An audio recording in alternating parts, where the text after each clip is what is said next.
Yo, what is up everybody? Welcome back to another video on the Slightly channel. Now this is going to be a quick video just because I just want to talk about the One Piece chapter 144 spoilers that were released today, which is as of now Tuesday, March 22nd. And now this is going to be the start of my One Piece content.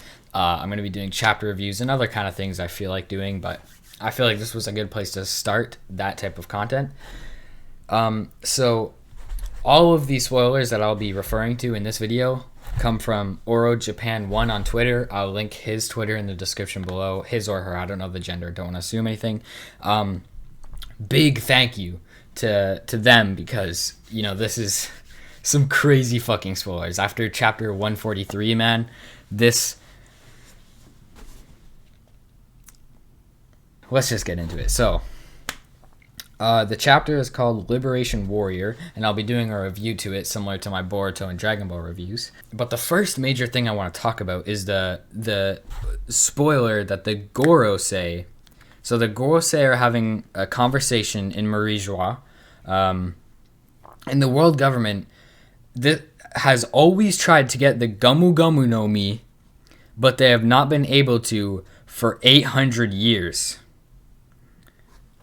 So the world government has been seeking this out for 800 years, and that makes a lot more sense now as well.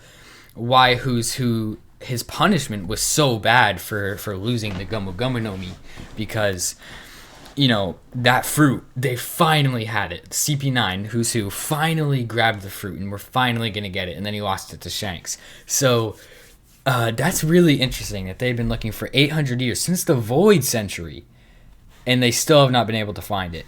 Until who's who, he lost it, ended up in Shanks' hands, and then of course it ended up in Luffy's hands, in his mouth.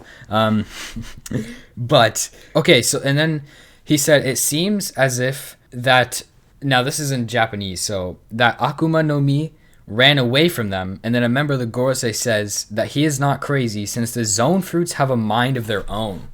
So zone fruits are very different from the others, it seems, because they seem to actually be more sentient in a way. Now, I'm very excited for the chapter to come out so I can kind of understand this more through dialogue, of course. We'll actually see what's going on, so everyone will understand it better. But so the zone fruit was purposely avoiding the world government. And considering what the Gomu Gomu no Mi actually is, it actually makes a lot of sense. So the Gorosei says that the Gomu Gomu no Mi is actually a zone-type fruit, and its real name is the Hito Hito no Mi mythological model Nika. So the human fruit model Nika. And it is a mythical zone like Marco and Son Goku's are.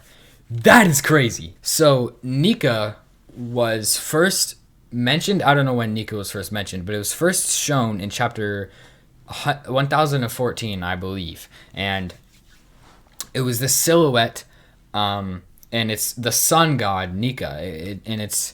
I looked up some meanings of what Nika means in other languages, and it means pure, true, good. That kind of theme, kind of what Luffy is. He's a very pure, true to himself human being. So it actually is kind of interesting that it worked out like that. But yes, it is a human fruit. Now, a bunch of people have been saying like, oh, then why is there rubber involved if it's a human fruit? And it's the same way, the way I personally believe is it's the same way that Marco's phoenix fruit also has healing fire. That has nothing to do with a phoenix at all, healing fire, at least from what I know.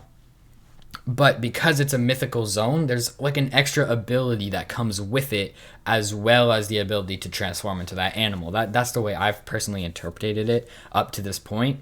So it's the same way that, you know, Son Goku's Hito Hito no Mi model Buddha uses shockwaves as well as being able to turn into the Buddha, because it's this concept of it having like a secondary ability. So it being called the human fruit model Nika, the world government could have changed the name because they didn't want the sun god Nika to be known, because maybe he's from the Void Century or something. So they called it the Gomu Gomu no Mi because one of its bonus attributes is the fact that it's rubber, or that's its kind of secondary ability, and they named it around that ability to hide the fact that it's actually to the Nika model. Luffy, he's back awake, and Luffy has awakened his fruit, and he now feels he is fully awakened. It's his gear 5th. So his awakened devil fruit is his gear 5th form. And now I'm pretty sure everyone knew this was going to happen.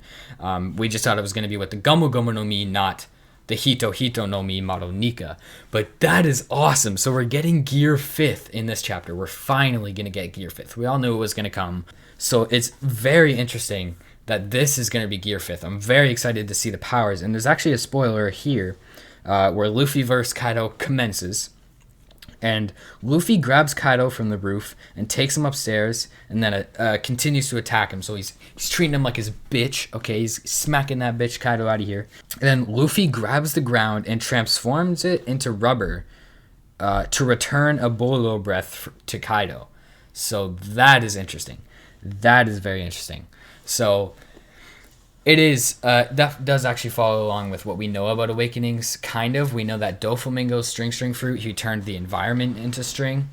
And then we know that when Akainu and Akoji slash Kuzan, when they fought, it permanently changed the island, which is Punk Hazard. I believe it's Punk Hazard. It permanently changed the island to be filled with fucking volcanoes and Arctic tundras through their awakenings of their devil fruits. So Luffy, and it says here rubber, so Luffy can turn the ground into the same stuff that he's actually made out of, and it deflects the attack from Kaido. So that's interesting, like a next level of defense. Now, these are all the spoilers I have. I believe I might have one more spoiler. Alright, y'all, I'm popping in real quick just to say, as I was editing this video, I got more spoilers. Once again, from Oral Japan 1, absolute legend, okay, for making all of this public. Okay, so, first and foremost, Gear 5th, this is what it looks like. This is Gear 5th. I'm happy. I'm happy with it. I was seeing some people that were like, oh, it looks kind of goofy. I like that because it's not goofy in the way that Gear 4th is, where it's not even just goofy, it's just kind of ugly in my opinion, I'm being honest. But this is goofy in the fact that it fits Luffy, and it's cool, like it's actually a cool form. Now there isn't much to go off of from these pictures, so keep in mind what I'm showing you is very little, but we see him buff up his arm like Popeye or whatever. But yeah, that's what it's looking like so far. Now he's like laughing and just being an absolute legend, okay? So I can already tell this is about to be awesome. And then also we have the Gorosei speaking a little bit more, which is another thing I was really interested to hear, where one of them says, the awakening of that fruit will give the rubber body even more strength and freedom. It is said that it is the most ridiculous power in the world. So strength and freedom are the two strongest things in the world. And that's actually just like, not even just in the context of like One Piece, just in the real world, that's like a powerful meaning. That's a message. But then when you take it into One Piece, what does Luffy embody? He embodies strength and freedom. It actually makes perfect sense with Luffy's character. Freedom is the strongest power in the world, and that's why the world government wants to control everything. It actually lines up with the story and the universe of One Piece very well, and I really do like this. So, and just so you know, of course I know when they say the most powerful thing in the world, they're not technically talking about the terms freedom and strength. They're more talking about the abilities of the fruit itself. I know that. I was just saying that strength and freedom are the most, quote, powerful things, as well as this devil fruit being clearly one of the strongest in the world. It's probably the strongest zone.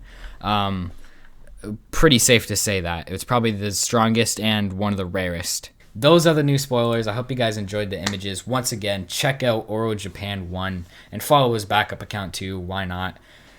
Shout out to him for these spoilers. But yeah, those are all the spoilers so far. I hope you guys did enjoy this spoiler video. If you want more content, I post stuff about Demon Slayer, mostly Demon Slayer right now, but I'm getting into One Piece. I'm going to be posting Naruto and Dragon Ball stuff. I have Boruto theories and chapter reviews as well.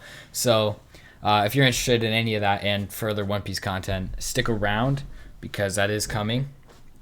But yeah, I thank you guys for sticking all the way to the end. I hope you guys enjoyed the spoilers. I'm not going to be updating as spoilers come out. I'm just going to wait till the chapter review to talk about everything, and there's a lot to talk about. And from these spoilers, I kind of think I know a little bit more about how devil fruits work, and I might actually have a theory video coming out very soon about that. Once again, hope you guys enjoyed. Hope you guys stick around maybe. I stream on Twitch 5 times a week. I'm going to be posting 3 videos a week minimum. So, you know, that's going to be dope. When it comes to be April, there's going to be Attack on Titan week, which is going to be 4 Attack on Titan reactions in 1 week. I'm plugging myself too much. Peace out, y'all. Hope you guys enjoyed. Check out Oro Japan 1. That's it.